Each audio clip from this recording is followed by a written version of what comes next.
Orang tuanya pasti bakal marah besar jika mereka mengetahui apa yang ia lakukan. Merokok dan mengkonsumsi obat-obat yang seharusnya tidak boleh ia sentuh. Halo, Shalom, sahabat The Quiz. Kalian pasti tidak asing dengan peristiwa tentang perempuan yang mengalami sakit pendarahan di dalam Alkitab. Kali ini ada 5 pertanyaan di dalam kuis ini yang berhubungan dengan peristiwa tersebut.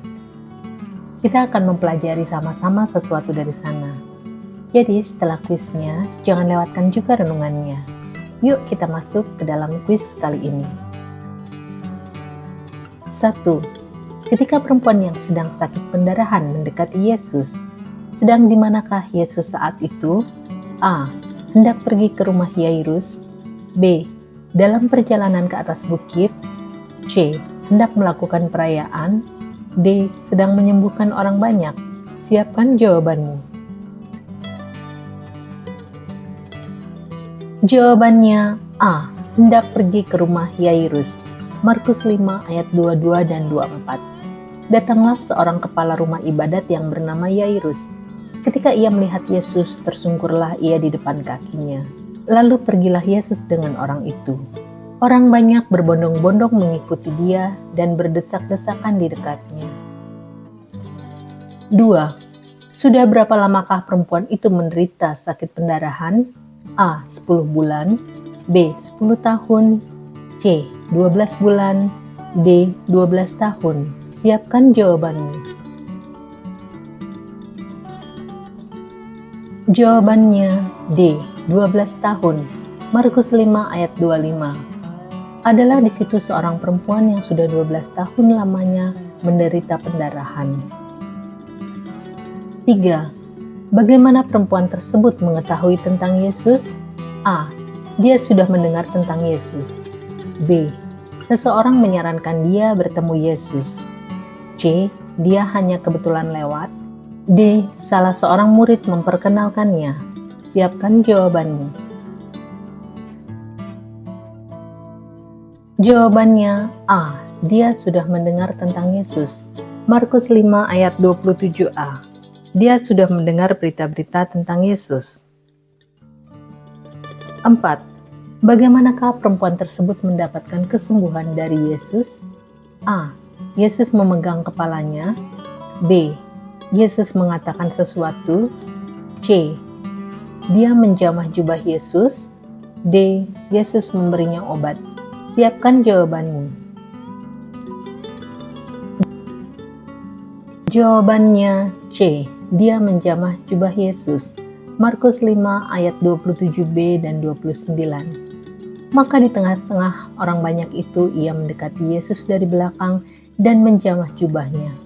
Seketika itu juga berhentilah pendarahannya dan ia merasa bahwa badannya sudah sembuh dari penyakitnya. 5. Apa yang dikatakan oleh Yesus kepada perempuan tersebut? A. Imanmu telah menyelamatkan engkau. B. Pergilah dengan selamat. C. Sembuhlah dari penyakitmu. D. Semuanya benar. Siapkan jawabanmu. Jawabannya D. Semuanya benar. Markus 5 ayat 34. Maka katanya kepada perempuan itu, "Hai anakku, imanmu telah menyelamatkan engkau. Pergilah dengan selamat dan sembuhlah dari penyakitmu."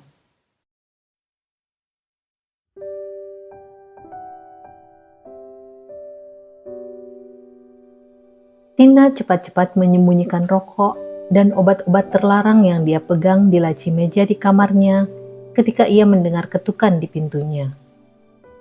Orang tuanya pasti bakal marah besar jika mereka mengetahui apa yang ia lakukan. Merokok dan mengkonsumsi obat-obat yang seharusnya tidak boleh ia sentuh. Keluarganya memang dikenal sebagai orang-orang yang taat beribadah, dan bahkan ayahnya juga adalah seorang pejabat di gereja di tempat mereka tinggal. Mereka cukup terpandang di lingkungannya. Tina mengintip temannya Christine yang sedang berdoa sebelum makan siang mereka.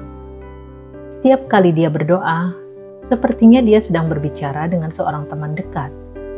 Tina kagum. Tina sendiri adalah seorang Kristen. Namun dia tidak pernah merasakan bahwa dia benar-benar berada di hadapan Yesus seperti yang dirasakan Christine. Dia menginginkan hal itu lebih dari apapun.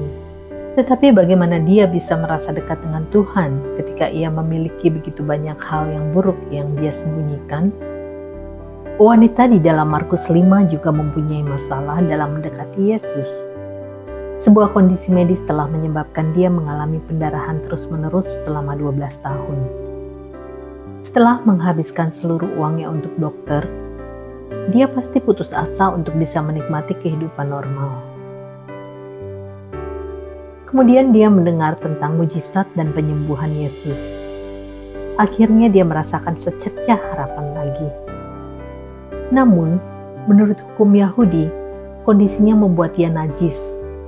Dan dia juga akan membuat siapapun yang disentuhnya menjadi najis. Saat dia berbaur dengan kerumunan orang banyak, wanita itu menyelinap ke belakang Yesus dan menyentuh jubahnya. Pendarahannya segera berhenti. Namun kegembiraannya berubah menjadi ketakutan ketika Yesus menuntut untuk mengetahui siapa yang telah menyentuhnya. Wanita gemetar itu terjatuh di kakinya dan mengaku. Yesus menyapanya dengan kata-kata penuh kasih, meyakinkannya bahwa penderitaannya telah berakhir karena imannya telah menyembuhkannya. Wanita itu ingin menyentuh jubah Yesus dan menyelinap pergi. Namun Yesus menginginkan hubungan pribadi dengannya. Dia ingin mengungkapkan cintanya dan menghiburnya secara langsung. Dia menginginkan hal yang sama bagi kita. Jika kita sudah percaya kepada Yesus Kristus sebagai juru selamat kita, maka kita selalu diajak untuk bertatap muka dengan Bapa Surgawi kita.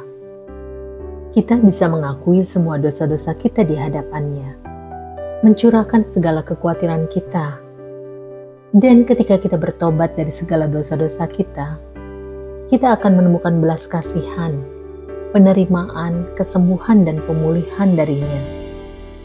Tidak peduli seberapa kotornya kita, atau bahwa kita tidak berharga dalam pandangan orang, kita tidak perlu menyelinap ke belakang juru selamat kita dan menyentuh jubahnya. Kita dapat langsung berlari ke dalam pelukannya. Efesus 3 ayat 12. Di dalam Dia kita beroleh keberanian dan jalan masuk kepada Allah dengan penuh kepercayaan oleh iman kita kepadanya. Terima kasih sudah mengikuti video ini sampai akhir. Kalau hal ini menjadi berkat bagimu dan kamu menikmati konten ini, boleh ya bantu like, share, dan subscribe-nya bagi yang belum. Kerinduan kami makin banyak orang bisa menikmati firman Tuhan dengan cara apapun. Kami sangat menghargai setiap kritik, saran, masukan, atau apapun itu. Tinggalkan semua itu di kolom komentar. Sampai jumpa di video berikutnya. Tuhan Yesus memberkati.